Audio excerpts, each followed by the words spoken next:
À Florence, en 1469, naît un enfant que l'on humilierait, que l'on ridiculiserait, que l'on traiterait de monstre moral, et qui pourtant allait changer à jamais la manière dont l'Occident pense la politique. Cet enfant s'appelait Niccolò Machiavelli. Pour certains, un politicien raté, un fonctionnaire disgracié. Pour d'autres, l'un des observateurs les plus lucides de la nature humaine. Mais quoi qu'on pense de lui, un livre restera à jamais associé à son nom, Le Prince. Dans cet ouvrage, Machiavel écrit en substance qu'il existe des actions qui semblent moralement justes, mais qui mènent tout droit au désastre, et d'autres qui paraissent odieuses, mais qui assurent la sécurité et la stabilité. Pendant des siècles, ce texte fut condamné, interdit, accusé d'être un manuel pour démons, une école de tyrannie, un poison pour quiconque l'ouvrirait. On disait qu'il corrompait l'âme de ses lecteurs. Pourtant, derrière la légende noire, il s'agit avant tout d'une enquête froide et méthodique sur la politique réelle. Comment le pouvoir naît, comment il se maintient, comment il se perd. Machiavel, diplomate florentin, ne se contente pas de spéculer sur ce que devrait être un bon gouvernement. Il veut montrer comment il fonctionne vraiment. Le Prince n'est pas un catéchisme moral, mais un manuel de survie pour princes entouré d'ennemis, de complots, de trahisons et d'alliés volatiles. Il s'adresse à des seigneurs de principauté, à des chefs qui savent que la chute d'un État peut se décider en quelques nuits, dans une forteresse assiégée ou une salle de conseil remplie de sourires mensongers. Ce que nous allons chercher dans ces pages, ce ne sont pas des recettes toutes faites, et encore moins des justifications pour la cruauté gratuite, mais des leçons pour notre propre vie. Pourquoi les personnes trop vertueuses échouent si souvent au pouvoir? Comment la dureté, parfois, peut préserver des milliers de vies? Et en quoi nous sommes tous, peut-être, un peu moins moraux que nous nous l'imaginons lorsque nous nous regardons dans le miroir. Avant Machiavel, les grandes œuvres sur le gouvernement, d'Aristote, par exemple, s'intéressaient surtout au bon régime, au bon citoyen, à la cité juste où le but suprême serait le plein épanouissement de l'homme. C'était une pensée normative. Voilà comment les choses devraient être. Machiavel, lui, tourne le dos à cette tradition. Il ne demande pas « Comment être un gouvernant vertueux ?» mais plutôt « Comment un gouvernant peut-il conserver le pouvoir dans un monde où la plupart des hommes ne le sont pas ?» Car pour lui, c'est là le premier point à accepter. La plupart des gens ne sont ni des saints ni des sages. Ils sont changeants, intéressés, infidèles, prêts à justifier n'importe quel acte après coup par un joli discours moral. Ils se trahissent entre eux, trahissent leurs promesses, trahissent leur chef et réécrivent ensuite l'histoire pour se croire juste. Machiavel ne dit pas cela avec haine. Il parle comme quelqu'un qui a beaucoup observé et peu de patience pour les illusions. Dans un tel monde, un prince qui ne pense qu'à la pureté de son âme sera dévoré par ceux qui n'ont pas ses scrupules. C'est pourquoi il affirme qu'être une bonne personne ne suffit pas pour être un dirigeant stable. Trop de bonté peut rendre faible, trop de scrupules peut coûter un royaume. Et, ajoute-t-il avec un réalisme glaçant, il vaut parfois bien mieux pour un peuple avoir un chef dur, mais capable de défendre l'État, qu'un dirigeant excellent sur le plan moral, mais incapable de résister à la ruse des adversaires et aux appétits des puissances étrangères. Dans l'Italie déchirée de la Renaissance, les cités tombaient, les armées étaient massacrées, les familles brûlées dans leurs maisons. Pour Machiavel, il n'est pas abstrait de dire qu'un prince naïf peut condamner tout son peuple en voulant rester trop bon. Il invite donc le lecteur à abandonner l'idéalisme qui consiste à croire que le monde doit correspondre à notre sens de la justice. Le monde n'est pas obligé d'être juste. Il est simplement dangereux. Mieux vaut se préparer au pire et être surpris agréablement par la vertu occasionnelle de quelques individus, plutôt que l'inverse. Oui, il existe des hommes honnêtes, loyaux, courageux. Oui, il peut être sage de s'entourer d'eux lorsqu'on a la chance de les trouver. Mais il serait insensé de construire la stratégie d'un État sur l'hypothèse que tout le monde sera vertueux. C'est dans ce contexte qu'il conseille aux princes de ne jamais se fier aux alliances comme si elles étaient éternelles, de comprendre que les pactes sont faits pour être brisés dès lors qu'ils cessent d'être avantageux, et d'accepter que la peur est souvent un ciment plus fiable que l'amour. L'amour, dit-il, est fragile. Il se brise lorsque les choses deviennent difficiles. La gratitude est vite oubliée. La peur du châtiment, elle, s'enracine profondément dans le cœur humain et continue d'agir même lorsque tout vacille.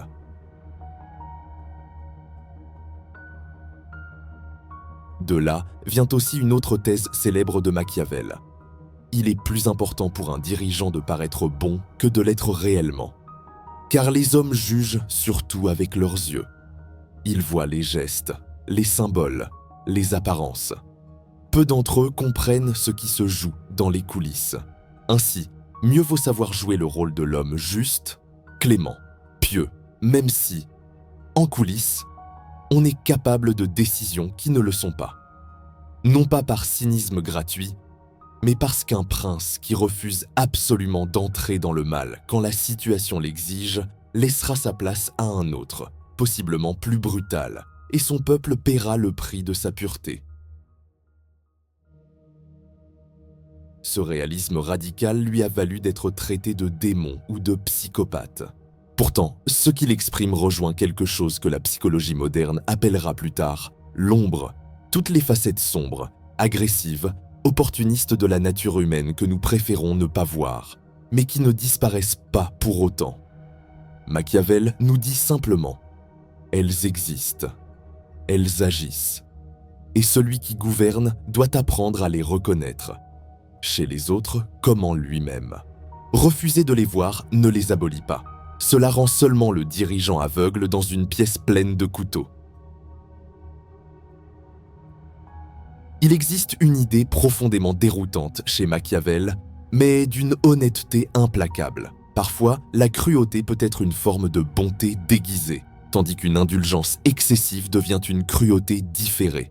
Lorsque l'on évoque un dirigeant cruel, l'imagination se tourne vers les tyrans sanguinaires, vers les bourreaux insatiables, vers ceux qui écrasent les faibles pour leur seul plaisir.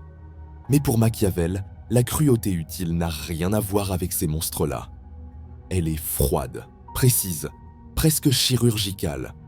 Et surtout, elle n'est jamais un but en soi. Elle n'est qu'un moyen pour éviter un mal plus grand, celui du chaos qui naît quand l'autorité se décompose. Selon lui, les hommes ne sont pas naturellement portés vers la loyauté. L'amour, l'admiration, la gratitude, ce sont des sentiments instables, fragiles, qui changent dès que la situation devient inconfortable. Mais la peur, elle, tient bon même dans les tempêtes. Ce n'est pas la plus noble des fondations, mais c'est l'une des plus solides. C'est pourquoi il affirme qu'un prince aurait tort de s'appuyer totalement sur la fidélité de ses sujets, car celle-ci disparaît dès qu'un autre intérêt se manifeste, dès qu'un ennemi offre davantage, dès qu'un avantage immédiat se présente. En revanche, un peuple qui redoute la main du prince hésitera à trahir, même lorsque la tentation existe.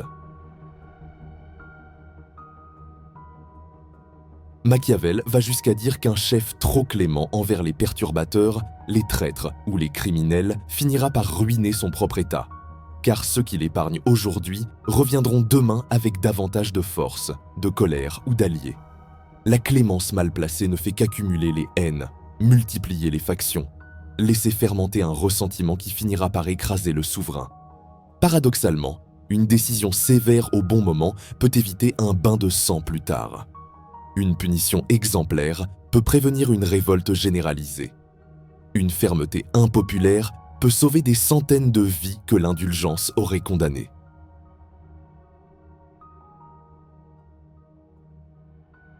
Il raconte l'histoire imaginaire d'un souverain qui pardonne à tous ses ennemis pour paraître généreux. À première vue, cela semble admirable, un geste noble, presque christique. Mais Machiavel affirme que cet acte, loin d'être une preuve d'humanité, est en réalité un luxe dangereux. Les criminels ainsi relâchés reprennent confiance, rassemblent leurs partisans fomentent des complots. Les loyaux, eux, voient leur fidélité ridiculisée puisque la trahison n'est pas punie.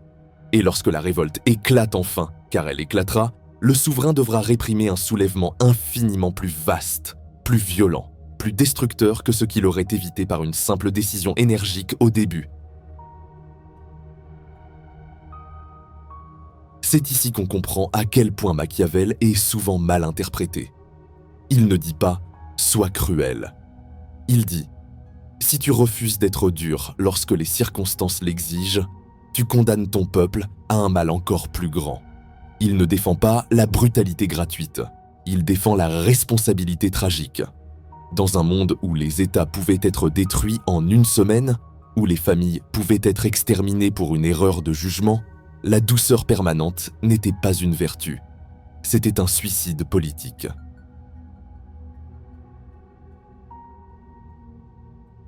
Si l'on se place un instant dans la Florence de son époque, l'Italie morcelée, envahie successivement par les Français, les Espagnols, les Allemands, les condottieri qui changèrent de camp selon le salaire le plus élevé, on comprend mieux le ton sombre du Florentin. L'État était une barque fragile au milieu d'un océan de rapaces. Un prince trop scrupuleux ne protégeait pas son âme. Il livrait sa population aux flammes.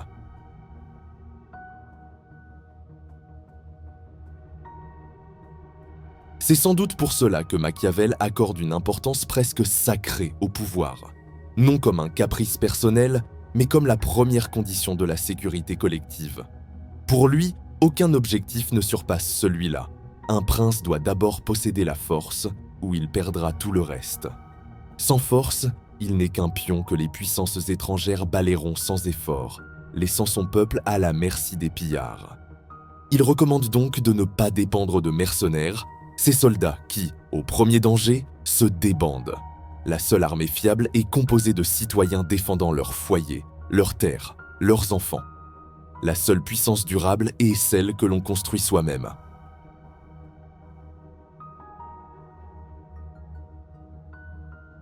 Et pourtant, derrière cette admiration apparente pour la force brute, se cache une idée plus subtile, presque stoïcienne, l'autosuffisance.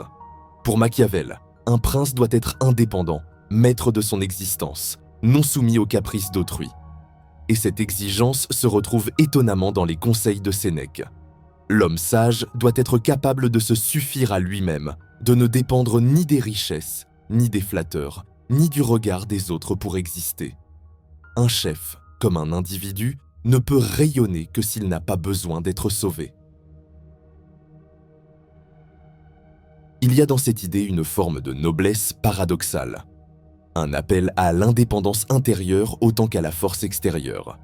Car, dit Machiavel, le prince qui n'est pas capable de tenir seul ne peut protéger personne. Mais même lorsqu'un État semble sûr, même lorsque l'ennemi est repoussé, même lorsque la paix se réinstalle dans les rues et que les marchés refleurissent, Machiavel affirme qu'un danger plus subtil apparaît, la complaisance. C'est peut-être, selon lui, le péché suprême d'un souverain. Car un prince qui croit sa position acquise cesse d'observer, cesse d'apprendre, cesse d'anticiper. Il s'endort dans le confort et pendant qu'il dort, ses ennemis se réveillent. Dans un monde où les frontières changent en quelques mois, où les alliances se renversent sans prévenir, où la loyauté d'un général peut s'éteindre en une seule conversation secrète, se relâcher équivaut à signer son arrêt de mort. Il répète inlassablement que l'être humain a tendance à croire que ce qui se passe aujourd'hui durera toujours. Si le présent est doux, on imagine l'avenir doux. Si la paix règne, on s'imagine protégé. C'est précisément dans ces moments de calme que le souverain, selon Machiavel, doit renforcer les fortifications, entraîner ses soldats, prévoir le pire. Les temps faciles n'existent que pour préparer les temps difficiles.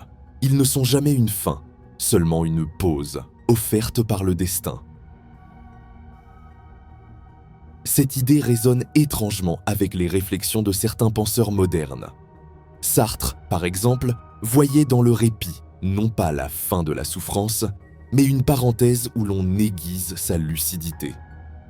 Schopenhauer, quant à lui, considérait que le bonheur n'est pas l'état naturel de l'homme, mais une exception fragile qu'il faut protéger comme une flamme au milieu du vent. Le malheur, disait-il, est la règle, la sérénité, une conquête. Et Machiavel semble penser la même chose de la politique. La stabilité est un exploit, non un droit. Cependant, il introduit alors une idée qui nuance toute sa pensée et qu'on oublie trop souvent. À la fin de Le Prince, il confie que la qualité la plus importante pour un dirigeant n'est pas la dureté, ni la ruse, ni même la force, mais l'adaptabilité. Le gouvernant qui ne sait que faire la guerre sera inutile en temps de paix. Celui qui n'a connu que l'abondance sera perdu au premier signe de crise. Celui qui ne sait que pardonner sera détruit par ceux qui n'attendent qu'une faiblesse. Celui qui ne sait que punir se verra isolé et renversé. La nature humaine change, les circonstances changent, la fortune tourne. Le souverain doit tourner avec elle.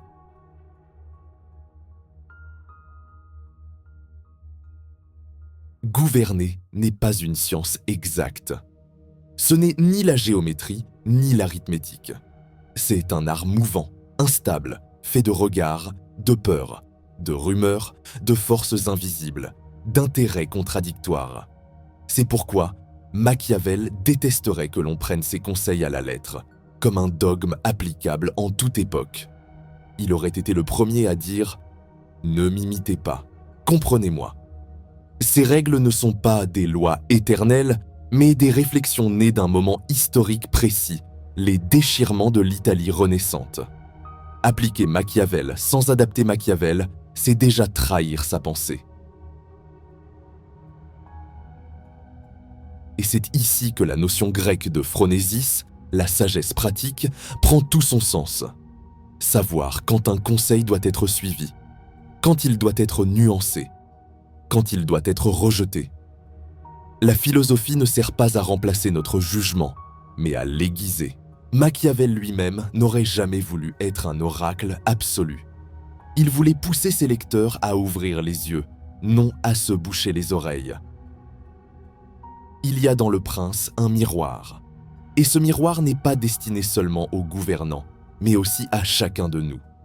Car nous exerçons tous un pouvoir sur nos décisions, nos relations, nos familles, nos entreprises, nos rêves. Nous portons tous un masque, une façade, un rôle social. Et derrière ce masque se trouve un être complexe, traversé par des désirs contradictoires, par une ombre intérieure, par une tendance à se mentir à soi-même. Machiavel nous rappelle que nous ne sommes pas aussi vertueux que nous aimons le penser, et qu'il est dangereux de construire sa vie comme si le monde était plus moral qu'il ne l'est réellement. Son message n'est ni misanthrope, ni nihiliste.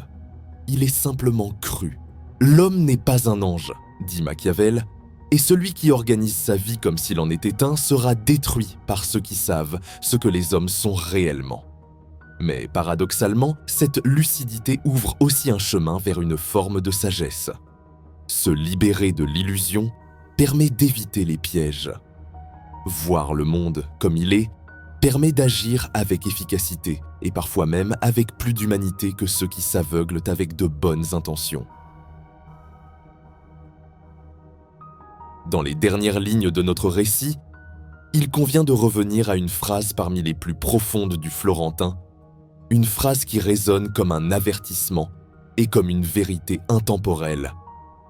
En général, les hommes jugent plus avec leurs yeux qu'avec leur intelligence. Car tous voient, mais peu comprennent ce qu'ils voient. Et peut-être est-ce là, finalement, le cœur de sa pensée. Apprendre à voir vraiment.